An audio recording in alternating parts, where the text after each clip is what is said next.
Julio de 1969. 600 millones de personas pegadas a sus televisores, mirando en blanco y negro algo que nunca habían visto antes. Un hombre, en la luna. Pero hay algo que casi nadie sabe, algo que la NASA clasificó durante décadas, y que cuando salió a la luz, levantó más preguntas de las que respondió.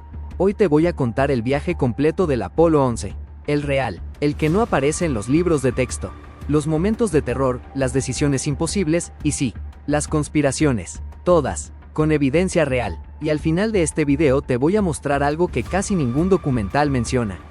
Algo que cambia completamente cómo ves esta historia. Quédate. Hay una pregunta que lleva más de 50 años sin respuesta definitiva. ¿Realmente llegamos a la luna? No te voy a responder todavía, porque primero necesitas entender algo, el contexto, la locura de esa época, porque sin eso, nada tiene sentido. Estamos en 1957. La Unión Soviética acaba de lanzar el Sputnik al espacio, el primer satélite artificial de la historia, y los Estados Unidos entran en pánico total. Porque si los soviéticos controlan el espacio, controlan el mundo. Así de simple, así de brutal. La Guerra Fría no era solo política, era tecnología, era miedo, era una carrera donde el que llegara primero a la luna, ganaba la guerra sin disparar un solo tiro. Y en ese contexto nace el programa Apolo. John F. Kennedy sube al podio en 1961 y dice algo que suena completamente imposible para la época. Vamos a llegar a la luna antes de que termine esta década.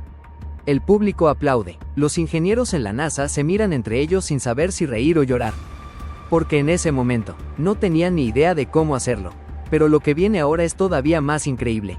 Porque lo que pasó en los siguientes 8 años fue la hazaña de ingeniería más ambiciosa de la historia humana. Y también, la fuente de todas las dudas que aún persisten hoy. 16 de julio de 1969.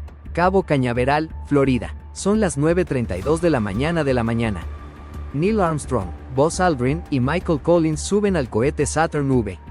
El cohete más poderoso que el ser humano había construido hasta ese momento. ¿Sabes cuánta energía producían sus motores en el despegue? El equivalente a 85 bombas nucleares. En un solo instante, la vibración era tan brutal que los astronautas no podían leer los instrumentos. No podían hablar claramente, solo podían aguantar, y mientras millones miraban desde la costa y desde sus televisores, adentro de esa cápsula había 3 hombres que sabían que podían morir. No era exageración. 3 años antes, en 1967, el Apolo 1 se incendió en la plataforma de lanzamiento. 3 astronautas murieron. La NASA lo sabía, los astronautas lo sabían, y aún así subieron. El despegue dura 12 minutos. Solo 12 minutos para dejar atrás la atmósfera terrestre y quedar en órbita. Armstrong describió ese momento como el más violento de toda la misión. Y eso que todavía no habían llegado a ningún lado. Pero escucha esto, porque hay algo que casi ningún documental menciona sobre esas primeras horas en el espacio. A las pocas horas de estar en órbita lunar, los astronautas reportaron algo extraño. Luces, objetos no identificados que los seguían. La NASA lo clasificó, durante años. Y eso, es solo el principio de las preguntas. 20 de julio de 1969, 8:17 de la noche, UTC. El módulo lunar Eagle se separa del Columbia y empieza el descenso. Y aquí es donde todo se complica. El ordenador de a bordo empieza a dar alarmas. Alarma 1202, alarma 1201. Los ingenieros en tierra entran en modo pánico. ¿Qué significaban esas alarmas? Que el ordenador estaba sobrecargado, que no podía procesar toda la información a tiempo. Un ingeniero de 26 años llamado Jack Garman tomó la decisión más importante de la misión en menos de 3 segundos. Continúen. Es seguro. Si se equivocaba, Armstrong y Aldrin morían. No se equivocó. Pero eso no fue todo. Cuando faltaban 300 metros para tocar suelo, el módulo pasó sobre el lugar de aterrizaje previsto. Debajo había un cráter gigante lleno de rocas. Terreno imposible. Armstrong tomó el control manual, buscando un sitio plano con menos de 30 segundos de combustible restantes. 30 segundos. Si no encontraba dónde aterrizar, abortar el descenso era casi imposible a esa altura. Y entonces, silencio. El Águila ha aterrizado. En el centro de control en Houston, el jefe de vuelo Jim Kranz rompió su lápiz de tanto apretarlo. Todos respiraron. Escríbeme en los comentarios si sabías que tuvieron menos de 30 segundos de combustible. Porque eso no sale en la mayoría de los libros de texto. Son las 2:56 de la mañana, UTC del 21 de julio de 1969.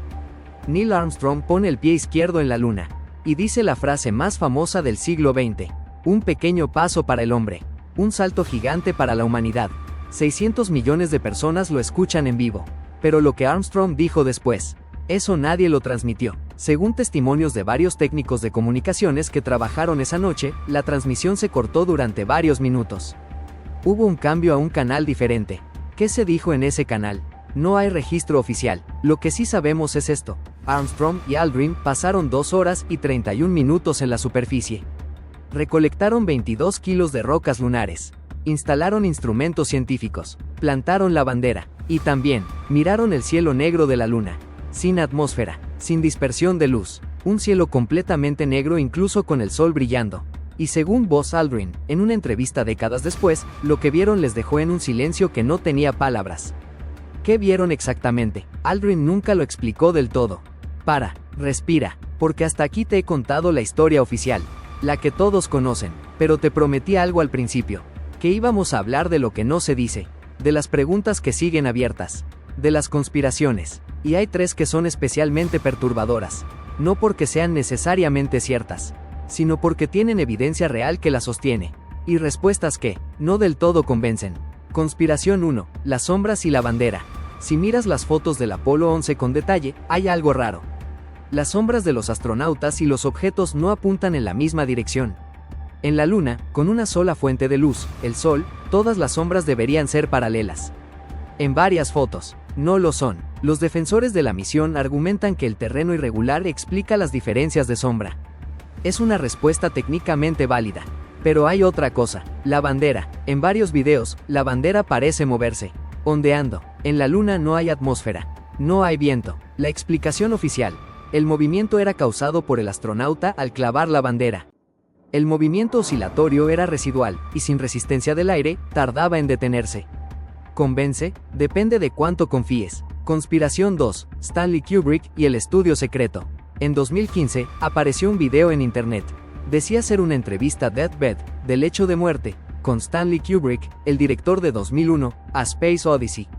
En el video, Kubrick confesaba haber filmado el alunizaje en un estudio de Hollywood.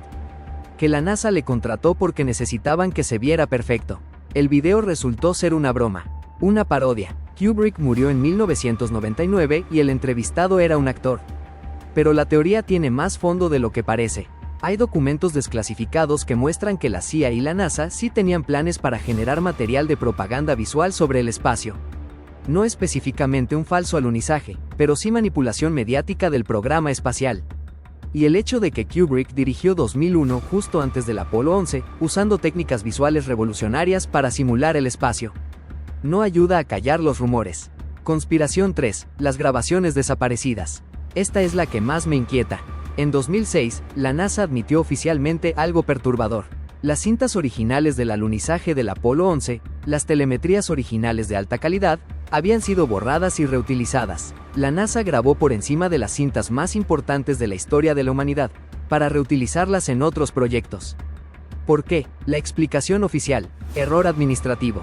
Falta de procedimientos de archivo en los años 70. Las imágenes que tenemos hoy son copias de tercera generación. Versiones degradadas transmitidas por televisión. Nunca recuperaron los originales. ¿Accidente? ¿Negligencia? ¿O algo más? No lo sé. Nadie lo sabe con certeza. Entonces, ¿llegamos a la Luna o no? Voy a ser honesto contigo. La evidencia científica independiente es abrumadora. Sí llegamos. Los retroreflectores láser que Armstrong y Aldrin dejaron en la superficie lunar siguen ahí. Cualquier observatorio del mundo puede disparar un láser a la Luna y recibir el reflejo de regreso. Lo hacen regularmente. Las rocas lunares recolectadas han sido estudiadas por científicos de decenas de países que no tienen ningún interés en mentir por la NASA.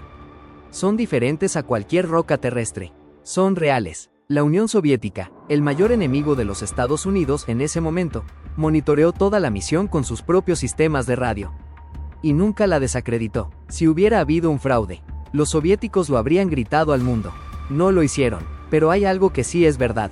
La NASA mintió. No sobre el alunizaje, sino sobre otras cosas. Los informes de objetos no identificados fueron clasificados. Las grabaciones originales fueron destruidas, borrada la mejor evidencia de la hazaña más grande de la humanidad. Los astronautas fueron sometidos a cuarentena y contratos de silencio sobre ciertos detalles de la misión. ¿Por qué? Quizás nunca lo sabremos todo. Y esa es la paradoja del Apolo 11. Es al mismo tiempo el mayor logro de la historia humana, y el evento que más desconfianza generó en las instituciones. Un paso para el hombre, un salto gigante para la humanidad, y también, el primer gran evento en el que el mundo decidió que quizás no podía creerle todo a los que tenían el poder. Eso es todo por hoy. Si llegaste hasta aquí, escríbeme en comentarios. ¿Tú crees que llegamos a la luna? Sí, no, o te quedaste con dudas. Suscríbete si quieres más videos como este, y activa la campana, porque el próximo va a ser todavía más perturbador.